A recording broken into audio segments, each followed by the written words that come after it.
nosotros tenemos diversos órganos que permiten que el aire ingrese de la parte externa hacia nuestro organismo, ¿verdad? Vamos a tener una cadena de órganos que permiten el ingreso del oxígeno, ¿verdad? Recordemos que quienes permiten el ingreso, la entrada, la primera puerta, el primer órgano que tiene contacto con el aire, son las fosas nasales, ¿verdad? Hasta ahí estamos bien. Bien, va avanzando el ingreso del aire y tenemos a otro órgano que está ubicada, ¿no?, de las fosas nasales a la parte superior. Esa es conocida como la nasofaringe. Seguimos avanzando y tenemos un órgano que comparte función digestiva, que está también cerca de lo que es el órgano de la boca, y es llamado la orofaringe, ¿no? Es el órgano que comparte función respiratoria y función digestiva. Seguimos bajando, el aire sigue ingresando, pero ahora se traslada a este órgano llamado laringofaringe, ¿sí? Y seguimos avanzando y ya tenemos un órgano que ya no es tan blando, ya no es un tejido muscular, sino es un tejido cartilaginoso, ¿no?, que muchas veces nosotros también lo podemos palpar, ¿no?, debajo de la piel del cuello. Este órgano es conocido como la tráquea, ¿no?, como aquí le he escuchado a una compañera. Muy bien, es la tráquea. Justamente, ¿por qué tendrá este procedimiento llamado traqueostomía ese nombre? ¿No? Porque justamente va a estar ubicado este dispositivo en la tráquea del paciente. Pero ahí no acaba nuestro sistema respiratorio, seguimos avanzando. Luego de la tráquea vemos que se dividen en dos ramas, que se conoce como los bronquios, ¿verdad? Los bronquios, bueno, en su parte interna va a seguir ramificándose, ¿no?, como un arbolito, ¿no?, hasta llegar a unos saquitos llamados alvéolos, ¿no? Ahí ya se produce el intercambio de gases, ¿no?, ingresa el oxígeno y sale el CO2 de nuestro cuerpo. Pero esta división de estas ramas de los bronquios se encuentran ubicados dentro de estos dos órganos blandos, ¿no?, grandes que tenemos, llamados los pulmones. Bien, entonces la función de la vía respiratoria es permitir el ingreso del aire de la parte exterior. ¿Hacia dónde tiene que llegar? Hacia los pulmones. Pues hacia los pulmones, ¿no? Como lo vemos acá también, pues, ¿no? Dice ahí la entrada de aire exclusivamente que necesitamos nosotros, el gas llamado oxígeno, ¿no? Y va a entrar, pues, en este caso, si es una persona sana, sí, como nosotros, ¿cómo ingresa este aire? Directamente por las fosas nasales. Pero si es un paciente, pues, que quizás ha tenido una patología, no sé, ha quedado con una parálisis de los músculos respiratorios, o quizás es un paciente que ha tenido un cáncer laringio, ¿cómo podrá respirar, pues, él, si no es con un equipo, un dispositivo llamado la traqueostomía, ¿no?, que vamos a conocer el día de hoy? Bien, entonces, si definimos a este procedimiento, es un procedimiento quirúrgico, ¿verdad? Porque se realiza en sala muchas veces, ¿no? Lo realiza el cirujano, ¿ya? Es un procedimiento quirúrgico que se realiza una incisión es un corte, ¿verdad? Se hace un corte en el órgano llamado la tráquea, ¿no?, como lo vemos en nuestra imagen, ¿no? Por fuera vemos que este paciente ya porta la traqueostomía, pero vemos que a la altura de nuestra tráquea se ha hecho la incisión y se ha colocado ahí la traqueostomía. Específicamente, licenciada, más o menos a qué altura, ¿no? Por ahí queremos saber. Exclusivamente dentro del segundo o tercer anillo traqueado, porque nuestro órgano de tráquea está conformado como por anillitos, ¿no?, si nos tocamos. Entonces, el cirujano tiene que palpar el segundo o tercer anillo traqueal y por allí va a encontrar también, va a palpar un cartílago muy famoso llamado como es el cartílago cricoide, ¿no? Entonces el cirujano, que es un especialista en colocar una traqueostomía, o muchas veces también, si no es el cirujano, en un área de cuidados intensivos, también el intensivista lo hace. Bien, una vez ubicada la posición anatómica, se realiza la incisión, el corte, para posteriormente insertar la traqueostomía, que lo vamos a conocer como la cánula, ¿ya? En efectos de práctica vamos a mencionar a la cánula, que va a permitir, pues, el pasaje entonces del aire, ya no por fosas nasales, sino va a ingresar directamente de la tráquea, ¿no es cierto? donde hemos hecho el corte, donde se ha colocado esa traqueostomía, pues el aire, el oxígeno va a entrar directamente de aquí y se va a ingresar a los pulmones, ¿no? Es un pacientito como lo tenemos acá. Y si lo queremos ver, ¿no? Si acá por ejemplo vemos la imagen más grande, vemos que de perfil, si hacemos un corte, ¿no?, en la parte interna de nuestro organismo de un paciente con traqueostomía, vemos que se ve así la ubicación, ¿verdad? No cubre toda la tráquea, es una pequeña porción. Acá lo voy a pasar también para que lo puedan observar.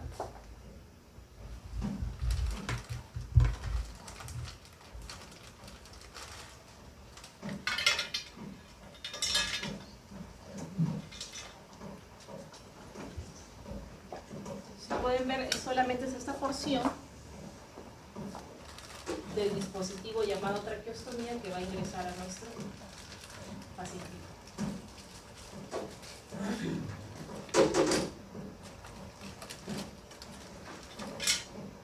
Señorita, una consultita. ¿Qué función cumple esto? Ahorita vamos a explicar las partes. ¿Ya? Entonces, si van pasando, van visualizando el tamaño, quizás la característica del material, ¿no? Es un material muy rígido, es un poco flexible, como su compañera muy observadora, ¿no? Tiene otros dispositivos, ¿no? Eso también entrará, no entrará en Hay tallas también, pero es chiquito. Claro, hay tallas. Todas las pacientes no son de la misma textura. Hay pacientes también pediátricos, ¿no? Acá, por ejemplo, el que estamos pasando será para un paciente pediátrico o adulto. Para un adulto, visiblemente el tamaño, ¿no? Se nota que la anatomía es para un paciente pues adulto. ¿Bien? Y vamos viendo que tiene diversas partes que ya vamos a conocer, ¿no? ¿En qué casos, entonces, el médico va a valorar al paciente? ¿En qué casos va a indicar este procedimiento? Definitivamente es un paciente que tiene una insuficiencia respiratoria, ¿no? Que ya ha causado un cuadro agudo de insuficiencia respiratoria, ¿no? Es una patología por la cual la mayoría de pacientes van a llevar una traqueostomía. Pero ¿por qué se produce esta insuficiencia respiratoria aguda, ¿no? Tenemos diversas patologías o diversas causas. Por ejemplo, cuerpos extraños en la laringe, ¿no? Quizás hay alguna masa, alguna tumoración o alguna neoplasia que va a presionar uno de los órganos de nuestro sistema respiratorio, como es la laringe. Entonces no va a permitir, pues, ¿no? Si está acá esa masa, esa neoplasia, no va a permitir el libre ingreso del oxígeno. Entonces simplemente pues tiene que hacer una traqueostomía. Otra, una reacción alérgica, y acá mucho cuidado porque muchas veces no sabíamos que éramos alérgicos, quizás algún medicamento, algún alimento, ¿no? Y lamentablemente hemos llevado a nuestro organismo hacia un shock anafiláctico, ¿no? O una reacción alérgica. Y muchas de estas reacciones alérgicas son severas y afectan directamente a nuestro órgano de la laringe, produciendo el edema. Si le produce a nuestro órgano, que es delgado, que permite el pase del aire, un edema que permite que se hinche, definitivamente no va a permitir el paso libre del oxígeno. Entonces, o también el edema se produce a nivel de la lengua.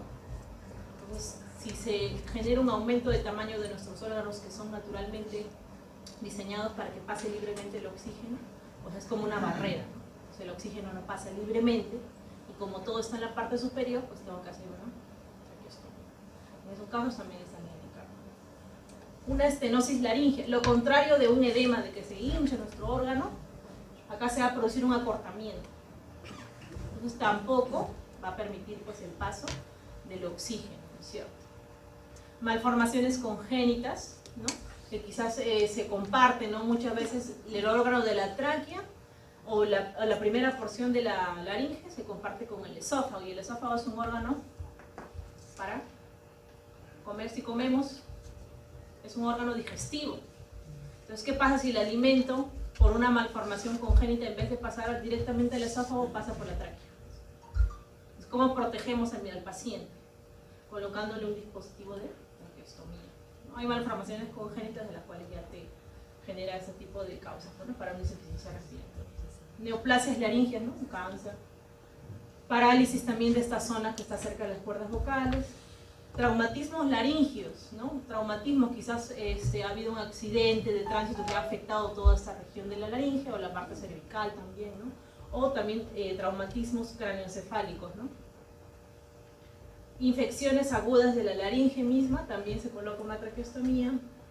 Enfermedad neuromuscular, que afecta la función respiratoria. Si bien es cierto, tenemos nuestros órganos exclusivamente para la respiración, para que pase el oxígeno, también participan en nosotros los músculos, ¿no? Hay un músculo muy grande que está echado, en nuestro organismo se llama el diafragma. Entonces, si tenemos una parálisis en este músculo, o en los músculos que están en nuestras costillas, los intercostales, va a permitir que se expanda y que regrese a su posición original, permitiendo la inspiración y la respiración. Si hay una parálisis, no, ¿verdad? Entonces, ¿cómo va a realizar esta respiración el paciente? Si está todo paralizado. Probablemente primero va a necesitar una traqueostomía y pues también estar conectado quizás a un equipo de ventilación mecánica, ¿no? Una máquina respiratoria.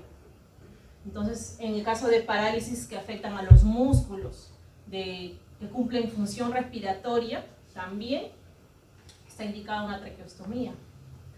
Muchas veces han habido casos graves de una enfermedad que se ha vuelto un poco famosa hace unos 2 meses, que se volvió, casi la declaran como epidemia nacional, una alerta nacional.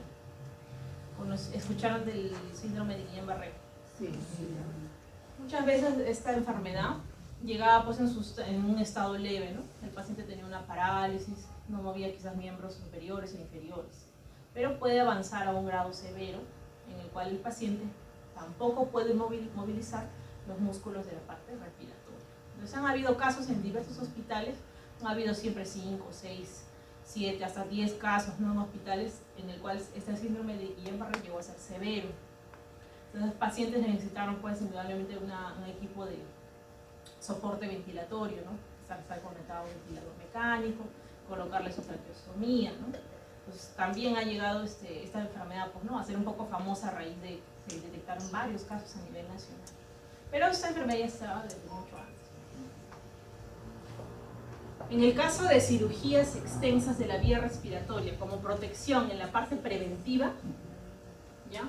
También como una cirugía electiva, ¿no? Para prevenir, ya que van a hacer cirugías muy largas, que pueden afectar a un órgano del sistema respiratorio, también se va a colocar una traqueostomía, ¿no? En este caso sería una traqueostomía de uso temporal, ¿no? Quizás muchas de estas patologías van a necesitar un paciente de un uso bien prolongado de la traqueostomía, inclusive algunos ya no salen de este equipo, ¿no? Simplemente, ¿qué van a hacer? Hacer su cambio cada 3 meses, quizás llevar al médico que se está llevando el caso del paciente o al hospital, pues, ¿no? Lo hace este cambio. ¿Ya? Entonces hay patologías que por sí ya van a ser crónicas, que el paciente va a tener siempre la traqueostomía, o también puede ser temporales, ¿no? Como en el último caso quizás de alguna cirugía extensa. Vamos a conocer ahora sí las partes de la cánula que han estado observando, ¿no? ¿Qué es la cánula de traqueostomía? Son tubos con curvatura, ¿no? Como lo han visto. Tiene una curvatura, no es recta, ¿no? Tiene una curva. ¿Y esta curva por qué está diseñada así? Para que se inserte adecuadamente a la tráquea, ¿no? Porque nuestra tráquea pues, es un órgano flexible, un poco curvo, no es recto, entonces también está diseñado de la misma forma para que ingrese y se quede alojado en nuestra tráquea. Consta principalmente de 3 partes, lo he dividido. ¿Ya? La cánula externa, que es la que observamos acá. Esta es la cánula externa. Contiene todo esto. Contiene este manguito, contiene esta pequeña placa, que es como una alita, ¿no? Contiene el tubo, y al final un baloncito que vamos a conocer sus partes. Esta es la cánula externa. Consta también de una cánula interna, ¿no? Si han visto algunos, yo he colocado antes de pasarlo este pequeño tubo que está dentro. Esta es la cánula interna, ¿no? Que está diseñado de la misma forma, un diámetro más corto, y ingresa fácilmente a la cánula externa. Y el obturador solamente lo manipula a la hora de insertar la cánula, ¿no? ¿Qué es esto? Es como una guía. va adentro, antes de colocar la cánula interna, va adentro cuando el médico va a colocar la traqueostomía como una especie de guía, ¿no? Porque es un poco más consistente. Cuando inserta la cánula, ¿no? Ya sea primera vez, ya sea el cambio. Esta es como la guía. Como cuando colocamos una vía periférica, ¿no? ¿Cuál es la agujita? La agujita nos permite punzar la vena. ¿Y qué se queda? Solamente el plastiquito. Es igual, esta es la guía como si fuera la guía metálica y solamente se queda el plástico y esta guía ya no. ¿Ya? Entonces vamos a estudiar a la cánula externa. Me dice que en su extremo distal, el extremo distal es lo que está más alejado de nuestro organismo. Si la traqueostomía va en esta posición, la parte distal siempre va a ser esta y la parte proximal es lo más cerca a mi organismo, ¿ya? Entonces la parte distal posee un conector, ¿no? Es como un anillo, ¿ya? Entonces es una parte. Y ahí me dice que se puede adaptar a un equipo de ventilación, ¿no? Posee también una placa de retención flexible. ¿Qué es esto? Esa especie de alita. Esa es la placa de retención que me dicen cuya característica es flexible, ¿no? Como si es que lo han estado palpando, van a ver que es flexible. ¿Por qué? Y justamente se acerca, se ubica ¿dónde? En el cuellito, ¿no? Como lo vemos acá. Está en el cuello, está cubriendo la piel, ¿no? Está cubriendo la piel. ¿Y la función cuál es de esta placa de retención? Es asegurar la posición del tubo, ¿no? Entonces, como me lo ha dejado ubicado el cirujano en esta posición, la tengo que siempre ubicar en el paciente, ¿no? No puede estar girada, nada. Tiene que estar así. ¿Ya? Y tiene en los extremos, ¿no? 2 orificios por los cuales vamos a pasar la cinta, ¿no? Una cinta para hacer la fijación, ¿ya? Como lo vemos aquí también, ¿no? Pasa la cinta que rodea todo el cuello y es la cinta también que asegura una fijación pues externa, ¿no? Para que no se mueva, pues el paciente no está, como igual que nosotros, no necesita cambio de posición, quizás necesita darle su alimento, sentarlo más, ¿no? Bañarlo, diversas posiciones, cambio de posición que hacemos al paciente, diversos procedimientos. Entonces por eso hay que ubicar siempre bien, ¿no? En la placa de retención nuestra cinta y verificar que sí esté pues sujetada, ¿no? Porque se puede desprender con los movimientos. ¿Ya? Bien, esta es la parte más distal. Ahora la parte proximal, ¿no?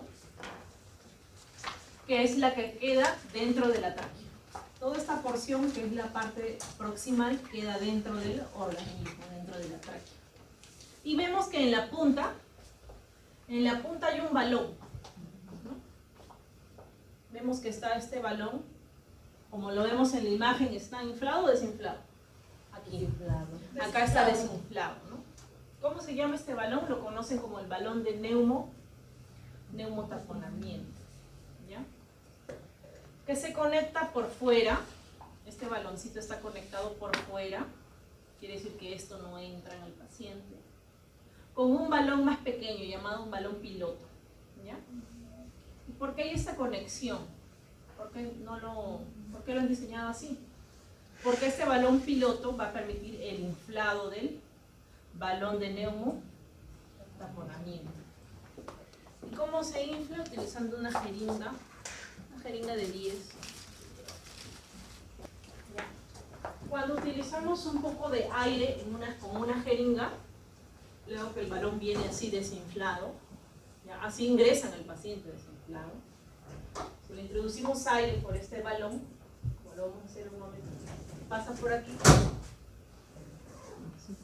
y finalmente se va a inflar. Y como su nombre lo dice, funciona como un tapón, ¿no? Entonces el tapón también va a permitir que se fije internamente. Pero, ¿cuál es lo adecuado que esté en el paciente? ¿Así inflado o desinflado? Claro, se coloca sin inflar, desinflado. Y se deja inflado. Se deja inflado. No puede El paciente. Si el baloncito está desinflado. Si vemos que eso está desinflado, inflalo con la... diga que está en esa posición. Entonces con la tenemos jeringa, que inflar, ¿no? Y va a permanecer siempre inflado. Sí. Porque No es su obstruye la función. No. Porque el pasaje del aire es por acá adentro, ¿no? No pasa por los bordes. ¿Y a qué se Aire. debe cuando Pues va el solamente baloncito por- se llena líquido? Nosotros como vemos que cuando respiramos, también pues se genera un poco de humedad. Se va a volver un poco de líquido. ¿Y eso Se va a tiene alojar que acá. retirar o...? Sí, claro. Ya, Ajá, lo pueden retirar cuando ya es muy visible, porque lo vamos a ver, imagínense, claro. quiere decir que por bastante tiempo ha estado alojándose las gotillas y al final se volvió un poco de líquido aquí. Entonces, de preferencia lo aspiramos, ¿no? ¿Ya? Y nuevamente lo inflamos solo con aire, verificar que solamente la jeringa esté limpia, ¿no? Solamente para inflar. ¿Y qué es lo que puede estar pasando cuando uno lo deja normal, así, no tan Así inflado ni esto, y al día siguiente amanece bien inflado, así como durito? O sea, No. ¿qué es lo que pasa ahí? Si ya está desinflado, puede ser que el mismo uso, se puede decir, el mismo uso hace que un poquito lo vaya desinflando. Y otra alternativa puede ser que esté roto, ¿no? Que haya una fuga. Entonces, por más que yo lo he inflado, si veo que a la hora ya se desinfló, entonces puede ser una fuga. Entonces, O sea, informar se pone, pues, no, para más que bien al cambien el contrario, se dispositivo. infla demasiado, o sea, duro se pone. Cuando se hace Si la- tú lo estás inflando y es muy duro, hay riesgo también de que rompa pues, Claro. el balón. Pero, o sea, Entonces, amanece a la así, palpación lo amanece. vamos a ver, que a la palpación más o menos nos guiamos Claro, no para ver qué cantidad es la suficiente para inflar el balón. Cuando estamos en un Cuando ambiente apagas la hospitalario, circulación, ¿se romperá? no, cuando estamos en un ambiente hospitalario tenemos, muchas veces utilizamos un manómetro, tenemos pues ese equipo en los hospitales que nos permite ver la cantidad exacta que yo estoy, los milímetros de mercurio que estoy inflando, ¿no? Pero en el ambiente domiciliario lo hacemos pues muchas veces a la palpación, ¿no? Si vemos que está muy inflado, pues obviamente me va a llevar a pensar de que por dentro también está muy inflado. Y en el paciente, ¿qué le va a ocasionar? Pues más tos, ¿no? Voy a ver que quizás está respirando con dificultad, ¿no? Si es que se comunica y está consciente, me va a avisar, pues, ¿no? Una sensación de fastidio, que no está tranquilo el paciente, porque lo normal es que esté inflado pues, en una cantidad exacta, que el cuerpo también se adecua a esa cantidad del balón. Si lo inflamos más, el mismo paciente también nos va a avisar, o si no, nosotros vamos a verlo también valorando sus funciones vitales, ¿no? Una respiración más agitada, ¿no?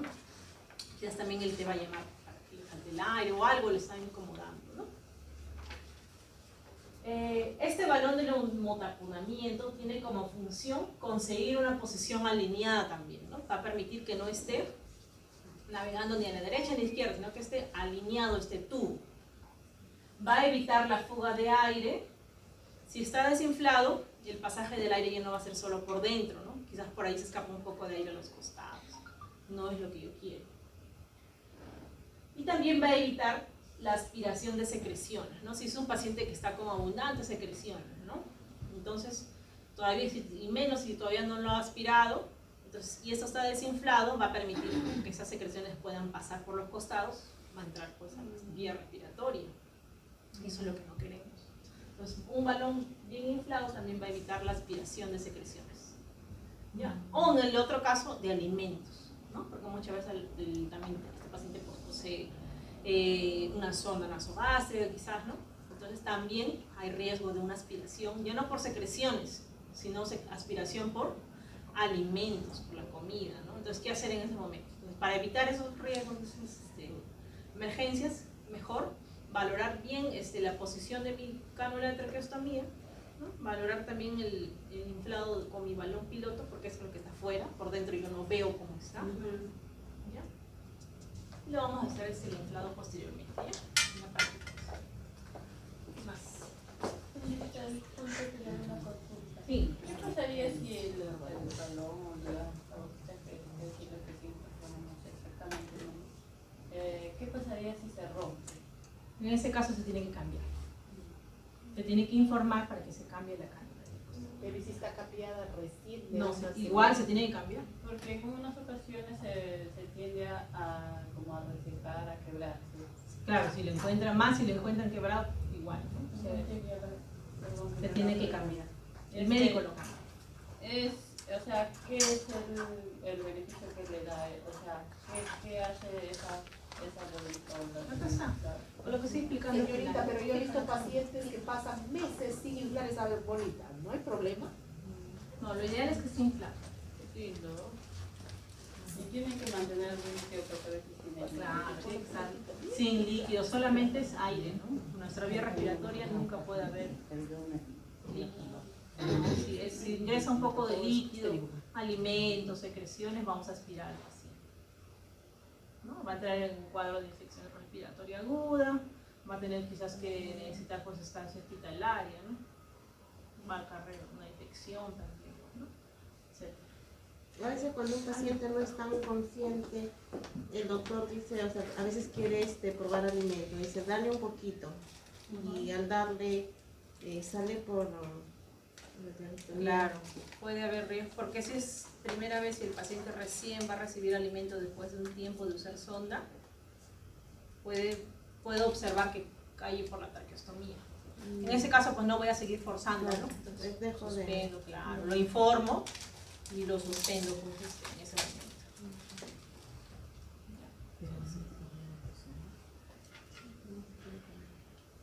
Este es el balón piloto.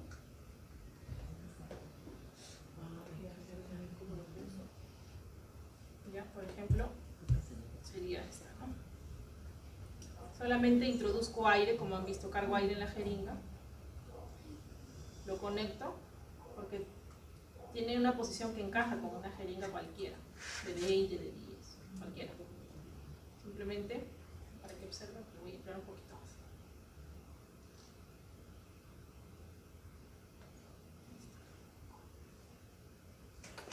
¿Con cuántos centímetros de aire se infla?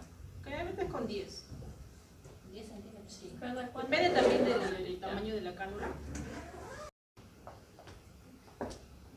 Pueden ir pasándole para que vean. Yo creo que esto se reseca. A veces, como dura 3 meses, pues a veces el uso en el paciente pues no hace que se pueda resecar. O sea, para darle alimento, porque máximo es 3 recomendable. Debe estar inflado en todo caso. Para que no Sí. suspire. Pacientes que ya utilizan por siempre y ya saben que a los 3 meses el médico va a tener que hacer el cambio. Cada 3 meses tiene que hacer el cambio. Sí, generalmente dura máximo 3 meses, pero si ocurren accidentes, así haya pasado unos días el cambio, lamentablemente se tiene que cambiar, ¿no? El costo, claro, va. Mi Significar un costo, un gasto, se que sacó a tiene que las cambiar. 2 de la mañana, se lo jaló y...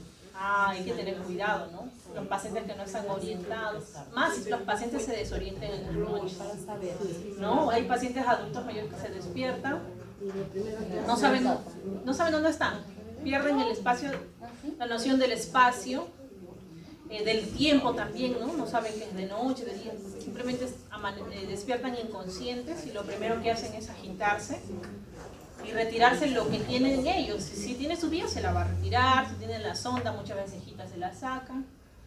Y lamentablemente hay casos en los que los pacientes tienen esa fuerza y se han quitado la traqueostomía incluso con el balón inflado. Entonces hay que tener bastante cuidado, eso no nos tiene que pasar. Si pasa eso de inmediato, pues se tiene que, sí, al hospital. claro, se tiene que llevar al hospital porque se tiene que poner esta vía, ¿no? Licenciada, una pregunta. ¿Y la higiene? La higiene la vamos a hacer ahorita. Vamos a seguir avanzando con las partes, ¿no? Porque la higiene es muy importante para que, para evitar las infecciones, claro, ¿no? Entonces vamos a conocer también la higiene. Quiero que terminen de pasar, que vean todas. Pásenme por aquí también. Y cuando tienen a toser y se sale por, digamos, por la parte de... Con una tos nunca sale la traqueostomía si está bien No, fijada. cuando, digamos, está tosiendo tiene mucha extrema y tose y sale. Significa que si el paciente ha tosido tanto que inclusive está saliendo es porque indudablemente hay que regresar al cuidado. No hay que esperar a que salga todo. Ajá. O sea, Como lo ven allí, tiene que estar libre, ¿no? La cánula está libre para que pase el aire. ¿Qué pasa si el moco se va llenando, la secreción se va llenando? Tengo que retirarla. Falta de ventilación. De Claro, respiración se va a obstruir también. Es como, si yo no la cuido, si hago que el paciente también se acumule de secreciones, ese tubo que permite el paso libre de del aire, se va a obstruir. Todo necesita cuidado, en limpieza, en que no se obstruya con las mismas secreciones. secreciones, en que no ingrese líquidos, que no ingrese alimentos. Las mismas secreciones no pueden entrar por ahí o se solidifican, se vuelven como un tapón duro, ¿no? Y después yo digo, pero ¿por qué? ¿Por qué el paciente lo veo más agitado? O sea, ya está poniendo cianótico que le falta el aire. Porque probablemente después tiene acúmulo de secreciones, ¿no? Entonces, Licenciada, hay varios puntos que yo tengo que observar en el paciente que significa que se está llenando de secreciones. Claro, licenciada, en la cánula nomás, la que se saca. Todo el aspirado es por la De cara. que esté limpio, totalmente limpio y Siempre tiene que desinfectada. hacer el aseo por lo menos Sí. una vez, mínimo una vez. Porque el moco se pega y Claro. Claro, porque se pega, se pone seco y se va a poner como un tapón. Y si ese tapón se desprende de la cánula, ¿a dónde va a ir? Hacia los pulmones, ¿no? Inclusive ya el paciente lo voy a... Los granulomas que le sale fuera del tubito de la traqueostomía es la falta de limpieza. Secreciones secas. Granulomas son La zona de la que- piel donde se ha hecho la incisión debe estar limpia. porque No debe estar alrededor de enrojecida, no debe tener sí, o sea, mi secreciones. paciente tiene ¿Alguna traqueostomía recomendación, licenciada, cómo desinfectar eso? Sí, y se Vamos le ha a hecho conocer como la un limpieza. hueco, o sea, no cicatrizado como debe ser. Entonces, se le ha hecho como un- cicatrices. Y alrededor le ha salido como granulomas, carnecitas. Y lo que la doctora explicó que era a falta de limpieza. Si no le limpias bien, Probablemente, entonces si va a no la empezar a higiene, crecer. Probablemente No le ha han tenido hecho bastante limpieza. tiempo ese paciente la traqueostomía. Está haciendo afección a la piel. Claro, hay una reacción porque no se ha hecho una limpieza en esa zona, porque la piel, como cualquier corte, ¿no? Cualquier corte, cualquier sutura, la piel tiene que estar intacta, tiene que estar limpia.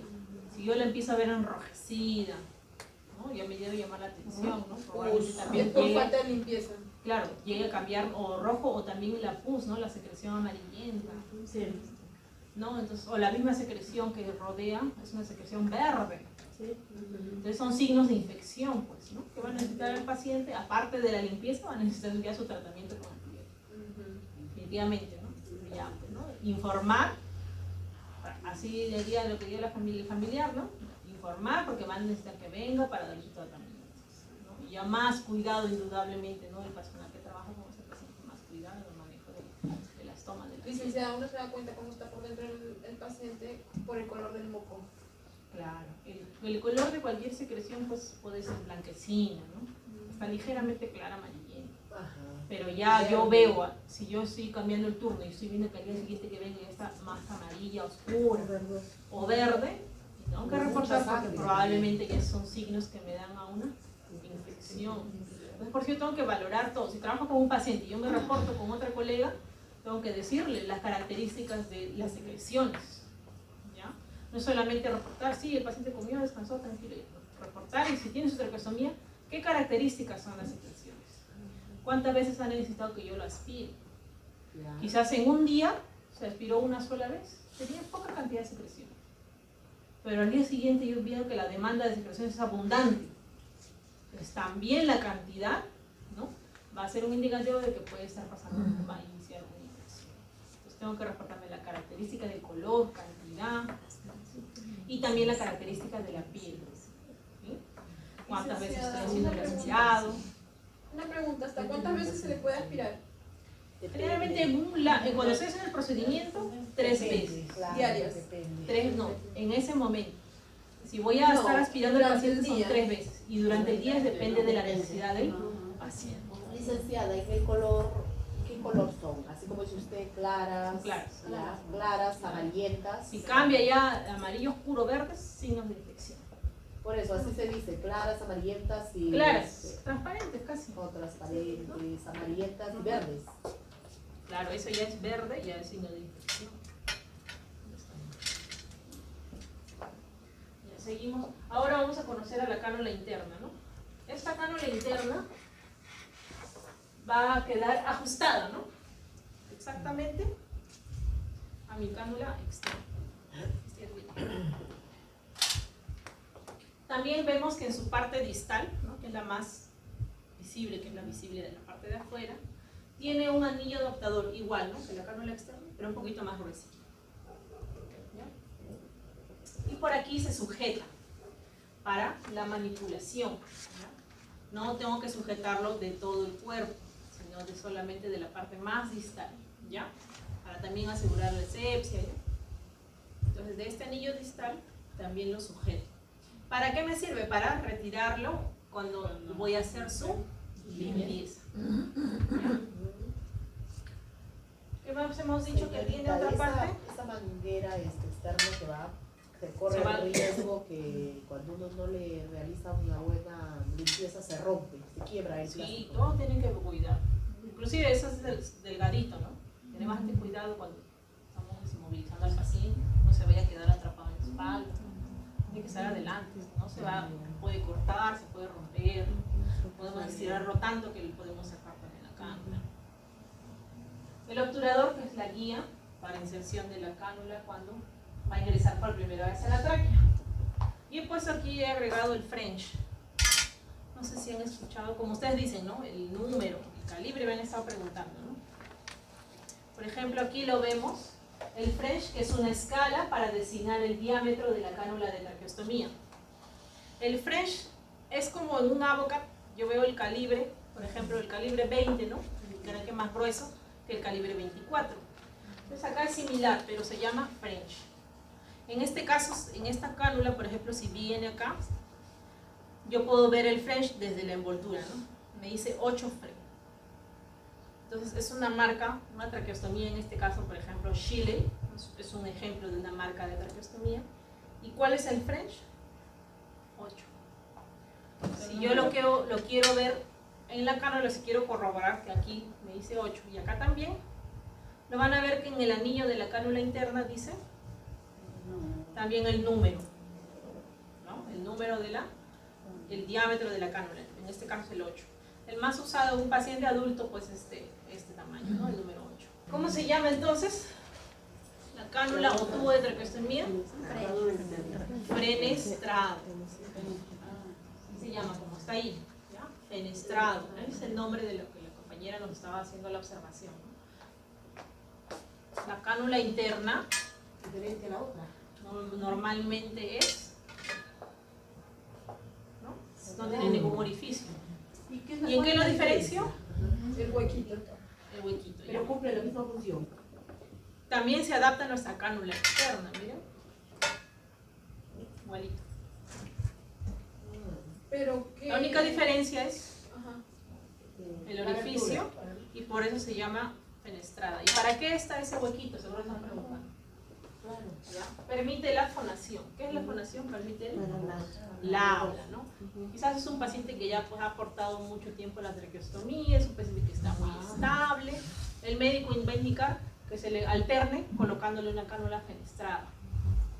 Entonces ese orificio, ese pequeño orificio, permite pues el paso del aire para cerca de las cuerdas vocales y el paciente va a poder hablar. ¿Ya? Entonces van a ver que por eso cuando le ponemos la cánula normal, el paciente pues no puede hablar indudablemente. Cánula fenestrada, se llama. Si le ponemos la fenestrada, ¿no? Vamos a ver que sí, se puede dar el habla en el paciente. Pero no está indicado en todos. Algunos ya no lo indican, simplemente se utiliza la cánula normal, que es la cánula interna. Pero ya te indiquen que alternes con la cánula fenestrada, recién utilizan la fenestrada, no nosotras porque nuestro criterio ni nada. ¿Ya? O sea, pero si hay opciones, entonces puede estar con cánula. Sí, y en nuestra, por ejemplo, en esta marca Chile, viene el equipo con todo. Vemos aquí que viene con su cánula externo, su cánula interna, su obturador, todo esto viene en paquete, ¿no? Y también viene con su cánula fenestrada. Hay varias marcas, esta es una de ellas. Inclusive también viene con su cinta, ¿no? Bonito. Tenemos las partes. Pero cuando uno les pone esa cinta que trae ahí las tráqueos, también hay que tener cuidado porque a veces nosotras como técnicas no tenemos cuidado, se lacera el cuello del paciente. Muy delgado es. No, pero se le No tiene que ser ajustado. gasita, pues. Se le Lo tapa más, con bueno, recomendable. Es como cuando nosotros nos ponemos pues un collar, etc. Ajá. Uno no tiene la comodidad pues si está apretado, ¿no? tiene que estar un poco suelto y vamos a ver cómo me guío más o menos de ese. Entonces lo adecuado hay una cinta que es parecida al que está tapado el muñeco, Sí, ancha, y se le pone. Se le es cae. parecido y lo vamos a ver también en la práctica. Ya, vamos a pasar entonces a la aspiración. Como las señoras, los pacientes adultos mayores acumulan secreciones y yo digo, ¿no? Tengo el equipo en casa, quizás no lo sé utilizar. Les vamos a conocer cómo es la técnica, ¿ya? De esta aspiración de secreciones. Es una técnica que permite retirar esas secreciones del árbol traqueobronquial, ¿no? Las secreciones que estaban acumulando. ¿Cómo lo realiza? Con la inserción de una sonda. Esta sonda pasa por el medio de la cánula y va a permitir pues aspirar, eliminar, retirar estas secreciones. ¿Para qué hago esta aspiración de secreciones? Para mantener la vía aérea permeable, ¿no? Que el pasaje del aire sea adecuado. ¿Ya? ¿En qué casos se indica entonces que se realiza una aspiración? Cuando yo veo la presencia de estas secreciones, cuando escucho roncos, quizás en casa tengo un estetoscopio, ¿no? Si lo ocultamos al paciente, ¿no? Lo ponemos sobre el pecho del paciente, sobre la espalda, y escucho ese ronquido. Indudablemente, ¿qué significa ese ronquido de señal que hay? Como las secreciones, ¿no? O no, si no tengo el estetoscopio, pero es tan productiva ese roncante en el paciente que de afuera, desde la habitación, a veces estoy escuchando que está roncando. No, porque no tengo un estetoscopio, Sí, no quiere decir que yo escucho. El silbido es otro tipo de respiración, es un sibilante. Eso no indica necesariamente secreción, más bien indica que se está estrechando la vía aérea. Si no, el roncante indica sí presencia de secreción. Hay que diferenciar. O para los pacientes que tosen, cuando el paciente tose, también ayuda a que elimine las secreciones, ¿no? Como lo dice la compañera, ha tosido tanto que salió.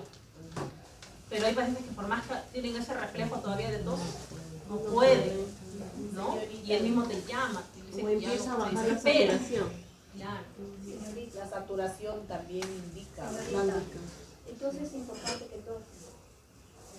Sí, hay pacientes que tienen el reflejo de la tos, que no lo han perdido.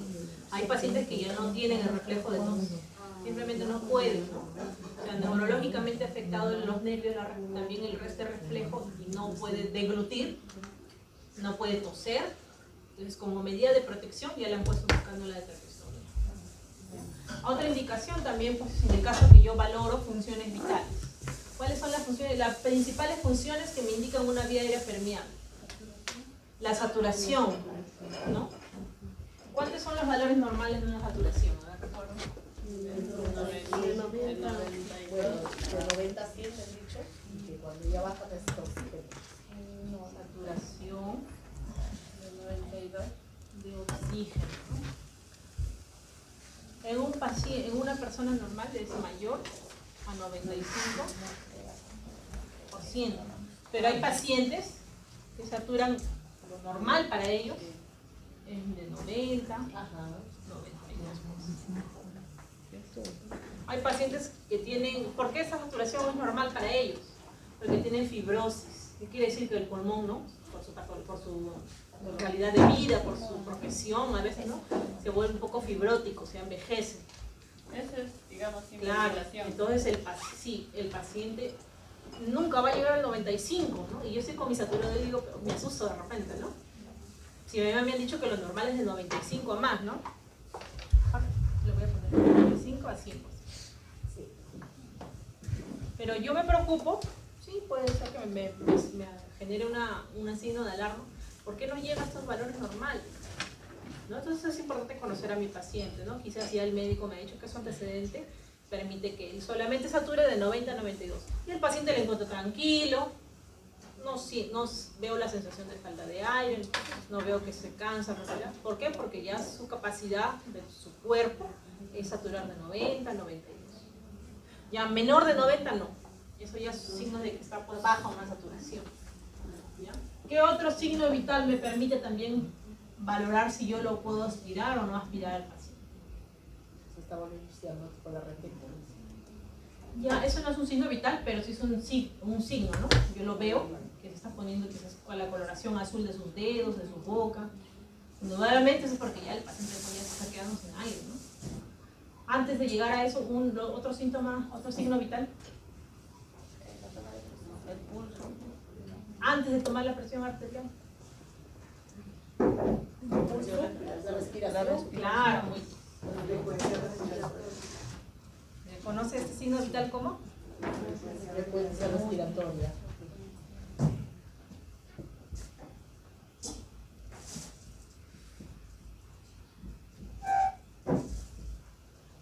La frecuencia respiratoria no necesito ningún, de repente no tengo un saturador en casa, o yo misma y dentro de mi equipo con el que trabajo no tengo mi saturador, entonces no, por eso no le tomo las funciones vitales. Tengo mis sentidos, tengo un reloj, calculo la frecuencia respiratoria en 1 minuto. ¿Qué pasa si yo le encuentro el paciente con una frecuencia de 30, 35? ¿Es normal? No. Es muy bajo. Es muy bajo. No, es muy alto. Imagínense que respire 30, 35 veces por minuto. A ver, ustedes cuenten un reloj y lleguen a eso. ¿No? Claro. Pero si yo lo encuentro con una respiración de 20, es normal, ¿no? 18, 20. Pero si lo encuentro también ya respirando 12, 10 respiraciones por minuto, es muy bajo también.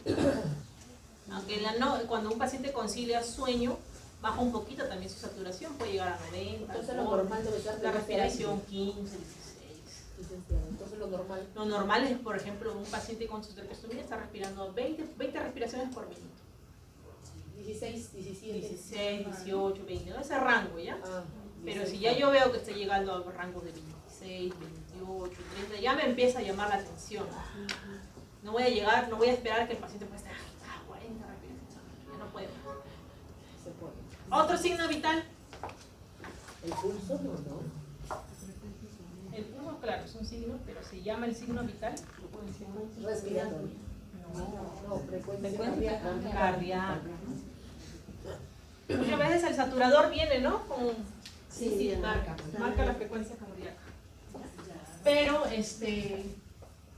si no tenemos, como no tengo, no lo controlo. Debemos medir No, como su compañera lo dice, ¿no? Tengo los pulsos. por eso. Puedo sentir el pulso de mi paciente en la zona radial. A ver, ¿dónde está su pulso radial? Muy bien.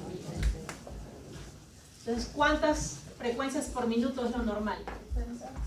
¿De 60 a 90?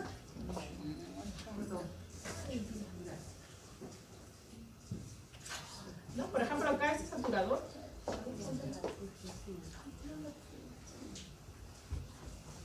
O pulsoxímetro también se llama, ¿no? Que el que menos, si trabajamos con un paciente, le podríamos ceder porque ya va a ser para nosotros. O decirle pues que compre 90, 120, ya lo más cerca. Por ejemplo, acá tenemos, ¿no?, que su compañera, una saturación es donde dice SpO2, ¿no? Y el porcentaje. Y arriba, al costado del gráfica del corazoncito, es la frecuencia cardíaca, ¿no? Entonces ella tiene una frecuencia, por ejemplo, bajita, ¿no? 55, 58. Cada uno tiene una frecuencia diferente, ¿ya? Pero ¿qué pasa si yo le tomo el pulso y el paciente está con una frecuencia cardíaca de 100? ¿Es normal? No. Es muy bajo. No, es muy alto, ¿cierto? Entonces indica que también el pulso, que indica que la sangre está paseando con fuerza, ¿no? Porque el mismo paciente está necesitando que ingrese más oxígeno a mi organismo. Señorita, y un paciente pediátrico. ¿Quién traslada el oxígeno por nuestro organismo? La sangre. Entonces, si se bombea con más fuerza, es porque quiero más oxígeno. La sangre está pidiendo más oxígeno. Perdón, el paciente está pidiendo más oxígeno y la sangre pasa con más fuerza. Sí, dime. Es un paciente pediátrico. Pues este pediátrico siempre va a su frecuencia es menor. En el paciente pediátrico es diferente sus funciones vitales. Siempre son mucho menor que la de un adulto. Entonces, en un adulto la frecuencia cardíaca, tengan en cuenta que puede ser de 60 a 80, ¿no? Si yo veo que ya está subiendo de este valor, ya me tiene que empezar a llamar la atención, No voy a esperar a que llegue a 100, pacientes que hacen frecuencias cardíacas de 120, de 130, ya con eso, más la aspirada, puedo llevar al paciente a Cuando presentan también una taquicardia, ¿no? Una taquicardia que el paciente puede llegar inclusive a hacer un paro. Cuando presentan fiebre. O muy bajo también. ¿Ah? Bien el pulso se va. Claro, una señal de fiebre, que está empezando a subir la fiebre en el paciente, es la frecuencia cardíaca. Sí. ¿Cuáles son las principales funciones vitales para valorar a mi paciente que también necesita aspiración de secreciones? Son los tres. Entonces, lo normal es de 60 a 80. 80 en un paciente sí adulto, ¿ya? Hay pacientes que ya de su patología quizás tienen pacientes algunos marcapasos, hay pacientes que tienen algunas arritmias, y si yo ya conozco esta patología, si el médico me dice que sus funciones vitales de este paciente son 50, entonces para mí pues va a ser lo normal eso. No voy a esperar a que llegue a 80, ¿no? Depende también de la patología del paciente.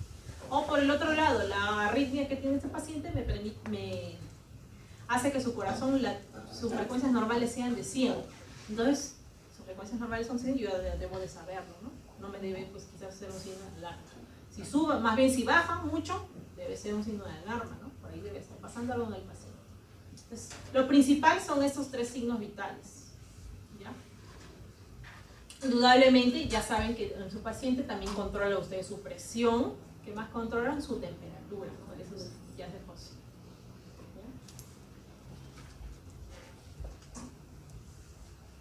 ¿Cuáles son mis equipos? Habíamos dicho que necesito una sonda, ¿no? Las sondas. Ya. ¿El primer equipo cuál es? Equipo de aspiración. Como está en la diapositiva hay que leerlo. Ahí lo pasan. El equipo de aspiración es este, ¿no? Si lo tenemos en casa, probablemente es este portátil. Acá estamos en el portátil. Un equipo de aspiración que debe tener este motorcito, este manómetro. ¿Ya? Claro, hay diversos, ¿no? Tiene su botón de encendido, tiene su frasco donde van a caer acá las secreciones, ¿no? Acá va, y encima es transparente porque yo tengo que visualizar, ¿no? Tiene su conexión. Esta conexión me permite encajarla con la. Entonces este equipo tiene que estar apagado.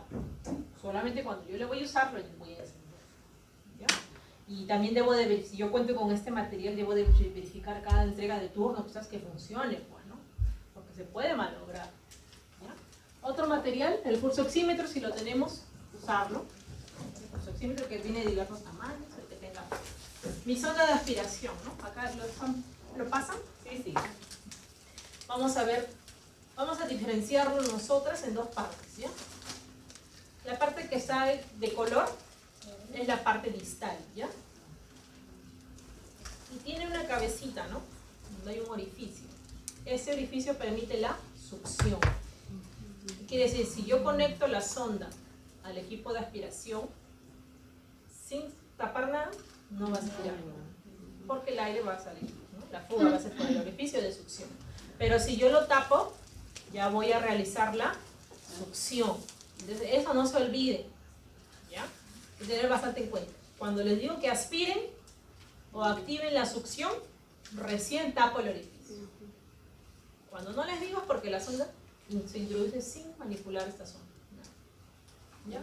Y la otra parte pues es la manguerita, ¿no? Transparente. Que vaya adentro. Un calibre delgado, ¿no? Es delgado.